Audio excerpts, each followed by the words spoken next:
Hello, c'est Guillaume, ingénieur en finance de marché. Avant de t'en dire plus sur mon application, on va parler de l'action Stellantis. Elle figure dans le top 5 des constructeurs automobiles dans le monde tout en étant le numéro 2 européen. Du haut de ses 71 milliards, c'est l'une des actions de grande capitalisation les plus rentables en termes de croissance et de dividendes sur le PEA, le plan d'épargne action sur la dernière année. Alors, pour les rares qui ne connaîtraient pas encore Stellantis, elle est issue d'une fusion de plusieurs entreprises de géantes de l'automobile en 2021.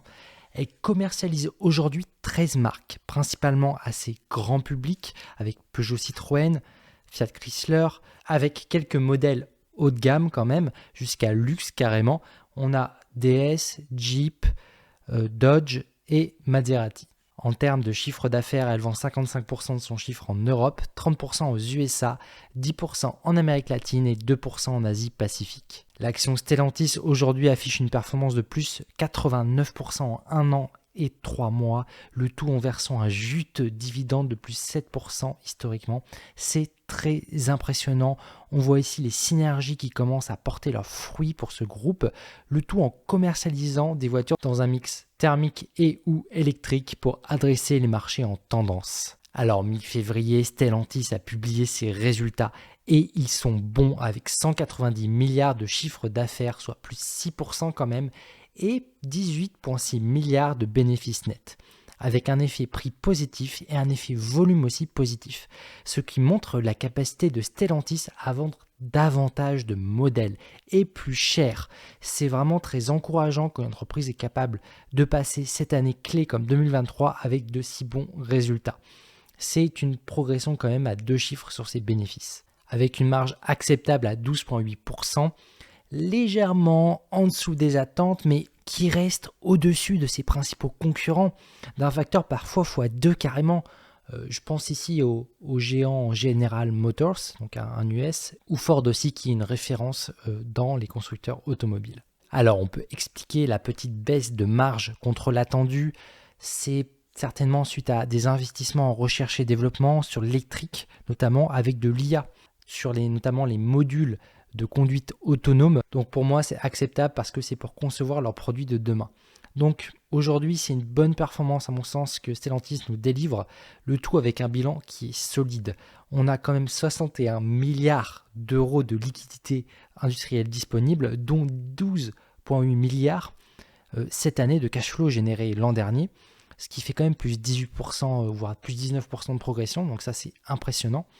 Et ça va permettre à Stellantis de continuer à investir sur ses actifs et surtout de rémunérer ses actionnaires. Donc voilà, suite à ces bons résultats, Stellantis, elle fait quoi? Elle a annoncé vouloir rémunérer davantage ses investisseurs avec 3 milliards de rachats d'actions pour soutenir le cours de son action et 16% d'augmentation sur son dividende, ce qui le porte à 1,55 € par action et ce qui fait quand même encore 6,5% de dividende brut annuel au cours actuel. Donc voilà, c'est intéressant, en mode bon père de famille qui veut toucher des rentes, compléter sa retraite après 60 ans, ça peut être intéressant. Alors on y arrive, mon avis personnel pour l'action Stellantis, il reste sans surprise positif et quand je vois son carnet de commandes toujours bien rempli, je reste confiant pour l'avenir, notamment pour cette année 2024. J'avais anticipé précédemment 24 € l'action, on y est à quelques dizaines de centimes près sur Stellantis. En termes d'objectif de prix, à date, aujourd'hui, moi je pense que Stellantis peut aller chercher plus haut potentiellement sur l'année 2024, 32 € l'action, ça ne me paraîtrait pas incohérent comme prix cible, sachant qu'elle garde une valorisation qui reste attractive aussi, avec une des meilleures rentabilités, donc bien supérieure à ses concurrents, le tout avec un niveau de risque à 6 mois à 25%. Maintenant, je vais te partager les dernières nouvelles sur mon application web que je te prépare en ce moment. Elle permettra de gérer des portefeuilles d'actions en optimisant son potentiel de croissance tout en calibrant son risque. Sans surprise, ça prend beaucoup de temps en parallèle de YouTube. En ce moment, je travaille sur la partie analyse d'action avec une vue qui permet d'avoir toutes les principales informations fondamentales sur l'entreprise. Et point très important, j'y ajoute mes mesures de risque anticipées et bientôt de croissance anticipée. Pour certains indicateurs, je vais même utiliser des modèles quantitatifs de pointe en mathématiques appliquées à la finance de marché, Bref, il y a encore beaucoup de travail à faire là-dessus.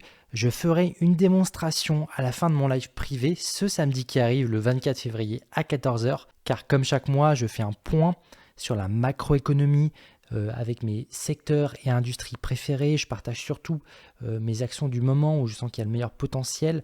Je partage aussi mes portefeuilles, donc le tout en live privé à tous les membres du fameux club privé des investisseurs pragmatiques. Et voilà, cette fois-ci, à la fin, je ferai une démo de l'application en live. Et c'est pas tout, fin mars, je donnerai l'accès à l'application à tous les membres de mon programme privé.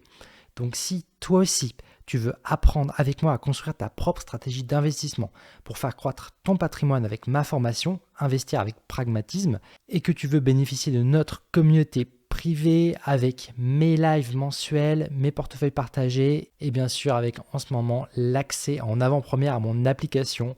Pour ça, rendez-vous sur guystorm.com. Voilà, comme d'habitude, sur ce, restons pragmatiques. Allez, ciao et bon ce café.